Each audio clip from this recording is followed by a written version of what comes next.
Imagine a company so dominant that it owns over 70% of the global drone market. A company that began in a college dorm room and went on to crush the likes of GoPro, Parrot, and nearly every major US drone competitor. This is the story of DJI, the Chinese tech giant that conquered the skies. From hobbyists to Hollywood, from farmers in France to filmmakers in LA, DJI drones are everywhere. But how did they do it? And can anyone stop them?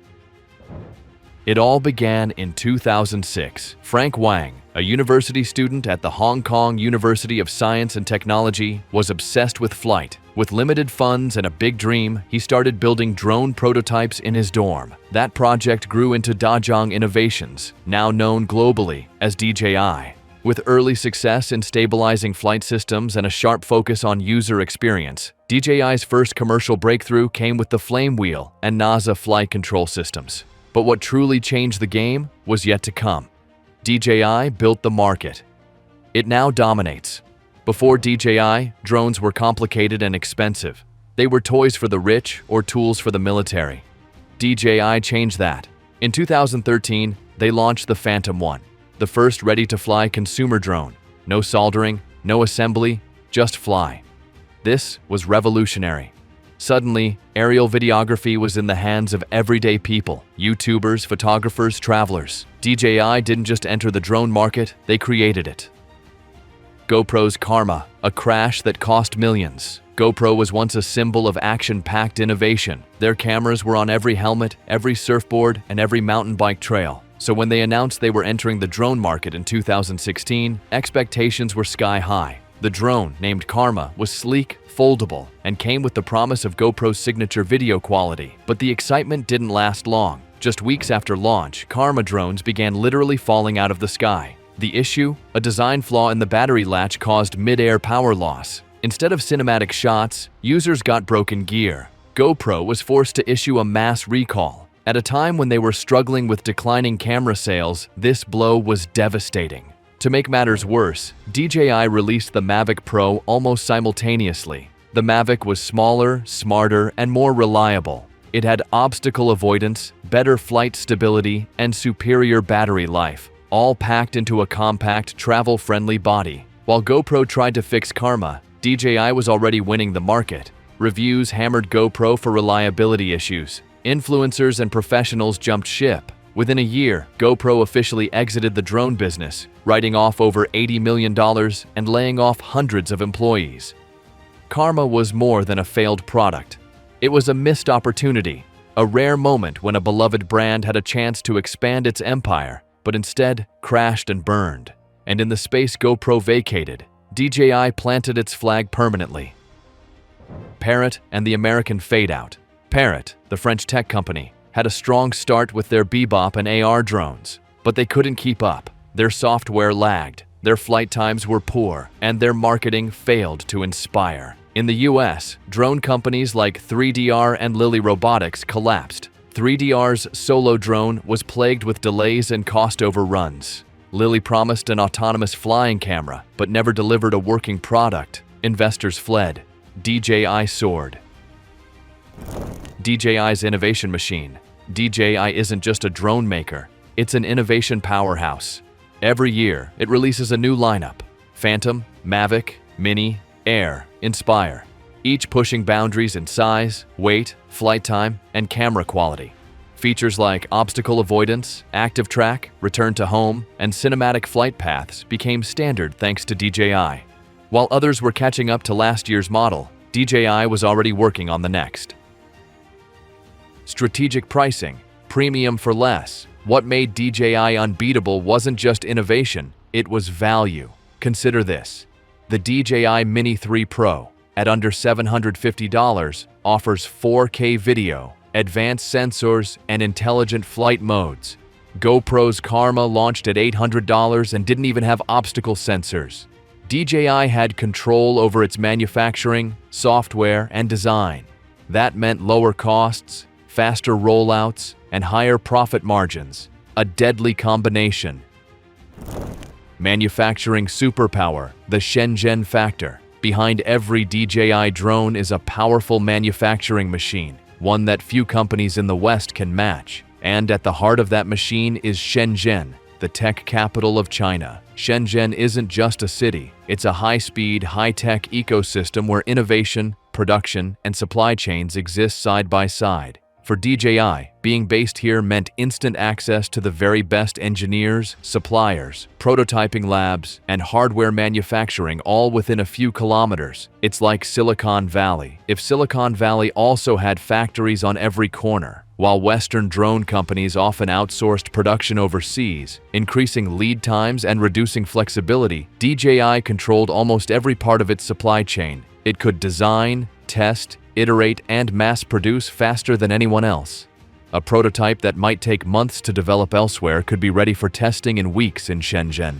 This manufacturing speed gave DJI a crucial edge. It allowed the company to respond quickly to consumer demand, market changes, and new trends. When competitors were still pitching ideas to investors, DJI was already on store shelves. Cost was another factor. Shenzhen's deep manufacturing network meant lower production expenses without sacrificing quality. DJI could pack high-end features into drones that cost a fraction of what rivals were charging. A devastating advantage in an industry where price-to-performance ratio is everything. Shenzhen didn't just help DJI grow, it supercharged them. It allowed a startup born in a college dorm to scale into a global tech empire. And as other drone companies struggled with production delays and budget overruns, DJI's supply chain became its secret weapon, fast, efficient, and nearly impossible to replicate. Dominating Europe and the global stage. As DJI tightened its grip on the consumer drone market, its influence began spreading far beyond China, sweeping across continents and industries with surprising speed. Nowhere was this dominance more visible than in Europe. In cities, farms, coastlines, and forests, DJI drones became a common sight across the European landscape. In countries like France, Germany, Italy, Spain, and the UK, DJI became the go-to name for drones, not just among hobbyists, but also among professionals, industries, and even government agencies. In agriculture, DJI drones are used by European farmers to spray crops, monitor soil health, and map large plots of land in minutes, reducing waste and increasing yields. In construction, engineers use DJI's aerial imaging to survey building sites, track progress, and generate 3D models. Police forces across the continent deploy DJI drones for search and rescue, traffic control, and crowd monitoring. Even filmmakers, from indie creators to Netflix producers, rely heavily on DJI drones for their smooth, cinematic shots. Whether it's a sweeping view of the Swiss Alps or a bird's-eye shot of the Italian Riviera, chances are the footage was captured by DJI. This level of adoption didn't happen overnight. It came from years of consistent product quality, aggressive pricing, and rapid innovation. DJI made high-end drone technology accessible and reliable, a combination European industries had been waiting for. What makes this domination even more striking is the absence of serious, local competition. Europe, despite its technological capability, has produced few drone companies that could rival DJI in scale, software, or ecosystem. Parrot, once Europe's great drone hope, eventually withdrew from the consumer market, unable to compete with DJI's pace and pricing. Other brands never made it out of the startup phase. In many ways, DJI didn't just win over European consumers, it filled a vacuum. With no strong alternatives and with DJI offering everything from entry-level drones to enterprise-grade aerial systems, governments and companies alike had little reason to look elsewhere. Even public agencies have turned to DJI. Despite growing geopolitical concerns and debates over data security, many European emergency response teams, utility companies, and infrastructure bodies continue to use DJI drones simply because they are unmatched in cost, reliability, and availability. From the green fields of Ireland to the rooftops of Berlin, from the canals of Amsterdam to the shores of the Mediterranean, DJI has become more than just a product. It's become a part of Europe's visual and industrial landscape. Its reach is now global. In Africa, DJI drones help deliver medical supplies. In Latin America, they map deforestation. In the Middle East, they inspect oil rigs. In Australia, they assist firefighters battling wild bushfires. Wherever there is a need for a flying eye in the sky, DJI has positioned itself as the only name you need to know, and perhaps the most remarkable part of this dominance. It didn't require military contracts, celebrity endorsements, or viral ad campaigns. DJI's rise in Europe and beyond was powered by something much more powerful: consistent, unmatched performance. The business numbers: DJI versus the world. DJI's revenue is estimated to be over $3 billion annually, all while remaining a private company. It holds over 70% of the global drone market, with some categories like consumer drones nearing 90%. Compare that to Parrot, who exited the consumer market entirely, or GoPro, which stopped making drones altogether. DJI is in a league of its own, a monopoly in the sky. U.S. pushback, bans, blacklists, and allegations. With great power comes scrutiny. The U.S. government has raised red flags about DJI's data handling. In 2020, DJI was added to a list banning federal agencies from using its products over national security concerns. The Pentagon even labeled DJI as a Chinese military company. DJI has denied the claims, insisting it does not sell to military customers. Still, the bans have sparked a movement to promote American alternatives. Can anyone catch up? New players like Skydio have emerged in the U.S., offering autonomous drone features. Chinese rival Autel has found some traction, but none have the scale, brand trust, or product diversity of DJI. With every iteration, DJI increases the gap. Its ecosystem, including gimbals, cameras, and flight software, makes it harder for others to compete. What's next? AI and autonomy. DJI is now diving into AI, real-time 3D mapping, and autonomous flight systems. They've introduced enterprise-level drones for agriculture, public safety, and even delivery.